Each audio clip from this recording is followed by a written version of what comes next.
ನಮಸ್ಕಾರ ರೈತ ಬಾಂಧವರೇ. ಕಲಬುರಗಿ, ಯಾದಗಿರಿ, ರಾಯಚೂರು, ವಿಜಾಪುರ ಮತ್ತು ಬೀದರ್ ಜಿಲ್ಲೆಗಳಲ್ಲಿ ತೊಗರಿ ಬೆಳೆಯನ್ನು ನಾವು ಬೆಳೀತಾ ಇದ್ದೀವಿ. ಈ ಬೆಳೆಗೆ ಏನಪ್ಪ ಅಂತಂದರೆ ಈ ವರ್ಷದ ಮುಂಗಾರು ಹಂಗಾಮಿನಲ್ಲಿ ಅತಿಯಾದ ಮಳೆಯಿಂದಾಗಿ ಅಲ್ಲಲ್ಲಿ ನೆಟೆ ರೋಗವನ್ನು ಹೋಗ್ತಾ ಇರೋದನ್ನು ನಾವು ಕಾಣ್ತಾ ಇದ್ದೀವಿ.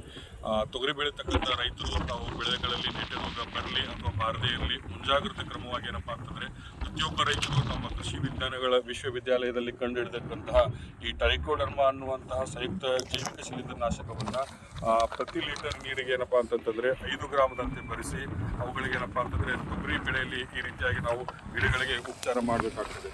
ಈ ರೀತಿಯಾಗಿ ಉಪಚಾರ ಮಾಡೋದ್ರಿಂದ ತೊಗರಿಯಲ್ಲಿ ಏನಪ್ಪ ಅಂತಂದರೆ ಮುಂದಿನ ದಿನಗಳಲ್ಲಿ ನಾವು ನೆಟ್ಟೆ ರೋಗ ಬಾರದಂತೆ ಏನಪ್ಪ ಅಂತಂದರೆ ಇದನ್ನು ಸಂರಕ್ಷಿಸಬಹುದಾಗಿದೆ. ಇವತ್ತಿನ ದಿವಸ ತೊಗರಿಯಲ್ಲಿ ಏನಪ್ಪ ಅಂತಂದರೆ ಅತಿಯಾದ ಮಳೆಯಿಂದಾಗಿ ಅಂದರೆ ಹೆಚ್ಚಿನ ಮಳೆಯಿಂದಾಗಿ ಏನಪ್ಪ ಅಂತಂದರೆ ಈ ಕಾಂಡಗಳ ಮೇಲೆ ಮ್ಯಾಕ್ರೋಫೋಮಿನ ಕಾಂಡ ಮಚ್ಚೆ ಅನ್ನುವಂಥ ರೋಗ ಉಂಟಾಗ್ತಾ ಇದೆ.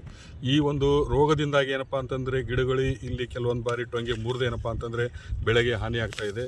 ಈ ರೋಗದ ಒಂದು ನಿರ್ವಹಣೆಗೆ ಏನಪ್ಪ ಅಂತಂದರೆ ನಾವು ಮಾರುಕಟ್ಟೆಯಲ್ಲಿ ಸಿಗ್ತಕ್ಕಂತಹ ಕಾರ್ಬೆಂಡಿಸಿಮ್ 12% ಮತ್ತು ಮ್ಯಾಕೋಜೆಬ್ 63% ಹೊಂದಿರುವಂಥ ಒಂದು ಸಂಯುಕ್ತ ಶಿಲೀಂಧ್ರನಾಶಕವನ್ನು 3 ಗ್ರಾಂ ಪ್ರತಿ ಲೀಟರ್ ನೀರಿಗೆ ಏನಪ್ಪ ಅಂತಂದರೆ ನಾವು ಗಿಡಗಳಿಗೆ ಸಿಂಪಡಣೆ ಮಾಡಬೇಕಾಗುತ್ತೆ.